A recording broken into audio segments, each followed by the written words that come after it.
Today, Senate Republicans Richard Shelby and Kay Bailey Hutchison made a point of talking up the possibility that some Republicans might actually vote for Wall Street reform.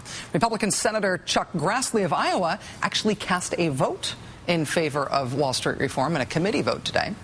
But as Republican opposition to Wall Street reform softens like cheese left in a sunbeam, don't think the fight is over. Wall Street reform is not just opposed by Republicans. It is also opposed by a huge anti-reform lobbying effort that's underway on the part of the financial industry. The financial industry, of course, does not want to be further regulated. Bailout necessitating financial crisis be darned. 6 top banks spent almost $7 million on lobbying in just the first quarter of this year. Add that to the $43 million spent by a handful of friendly special interest groups, and you've got a very well-funded effort to kill Wall Street reform. Justin Elliott over at Talking Points Memo did some great legwork today tracking down the origins of some of the opposition to Wall Street reform, some of the opposition that has looked like it was coming from the left. It's about this group, Stop Too Big to Fail. The group's responsible for a $1 million plus anti-Wall Street reform ad buy, plus a series of anti-Wall Street reform postings on some liberal websites. The group's liberal credentials also used to include what looked like an endorsement on their website from the former chief economist of the IMF and MIT professor Simon Johnson, who does believe that Wall Street reform needs to do more to restrict the size of the biggest banks. Mr. Johnson's photo appeared on this website, this Stop Too Big to Fail website, after he participated in a conference call with the group. On that conference call, he explained his views about Wall Street reform. Now, Mr. Johnson's photo was finally removed from the website at Mr. Johnson's request, after he got word that this group was sponsoring a $1.6 million ad campaign to defeat Wall Street reform altogether, which is, needless to say, not at all what he's about. How did the folks at Stop Too Big to Fail get in touch with Simon Johnson to ask him to participate in this conference call thing in the first place? Well, a man named Oliver Wolf contacted him. Oliver Wolf apparently works for a company called DCI Group. In fact, we left a message for Oliver Wolf at his voicemail box at the DCI Group main number tonight. So far, no word back. But is the name DCI Group sort of ringing a bell for you somewhere? Does that sound familiar? If it is, it's because you probably watch this show. And because the DCI Group is famous for using corporate money to create the appearance of fake grassroots movements. Late last year, we noted on this show, they were busy doing PR for the anti-health reform AstroTurf organization, the Coalition to Protect Patients' Rights.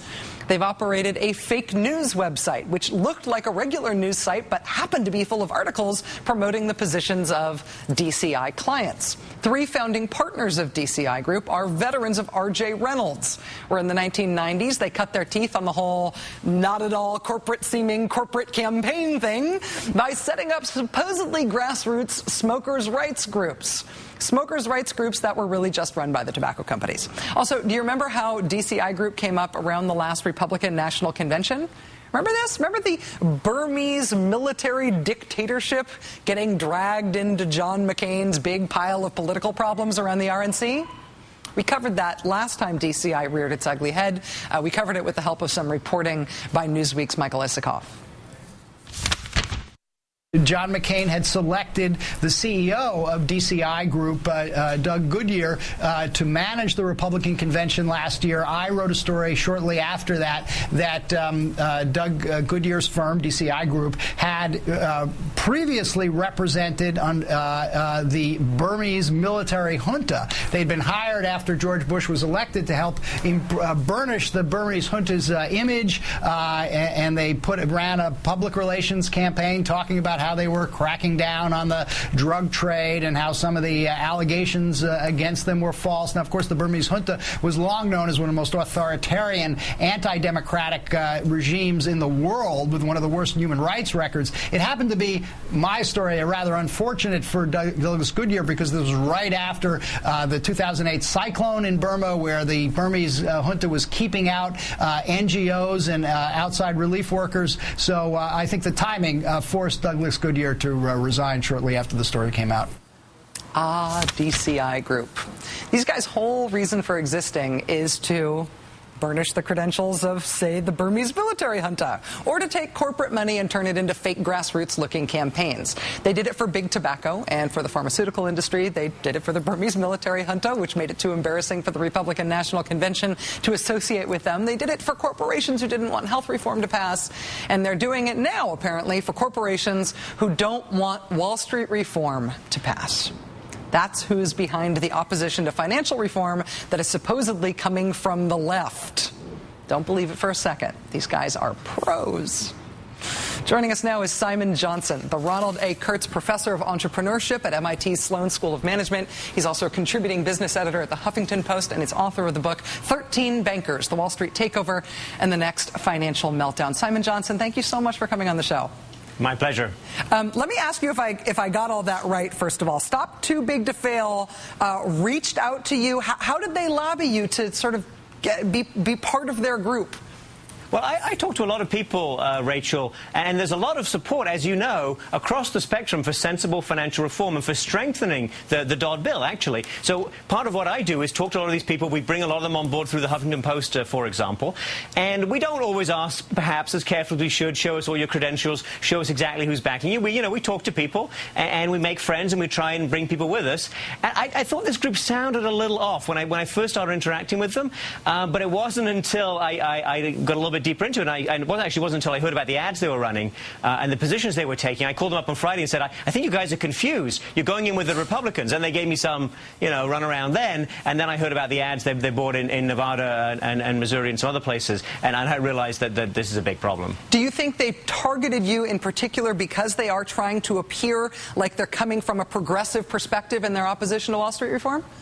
Yes, I absolutely do. It's clever. It's very well done, Rachel. And this is an important point. This is very sophisticated disinformation. I used to work in Russia for a long time, actually. And this is the kind of thing which you saw in Russia and in the Soviet Union. Very, very clever. So they call themselves Stop Too Big to Fail. And my position is exactly the position, for example, of Senator Sherrod Brown and Senator Ted Kaufman today. They unveiled a bill, as you know, on this. Very sensible.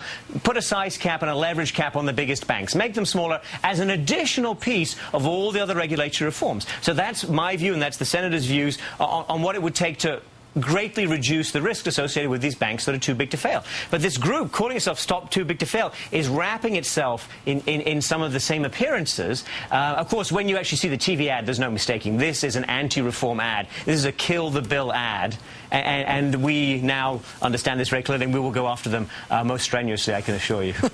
One of the tensions that happened among progressives on health reform was when the bill got watered down, when the bill became a not very progressive health reform bill, compared to what it could have been. Some people did say kill the bill, and some people said no, stick with the bill and try to strengthen it as much as you can. Is that same sort of split happening among progressives now on Wall Street reform? Do you think there is a credible, not AstroTurf, not corporate front, progressive movement to kill the Dodd bill, kill Wall Street reform because it's not progressive enough?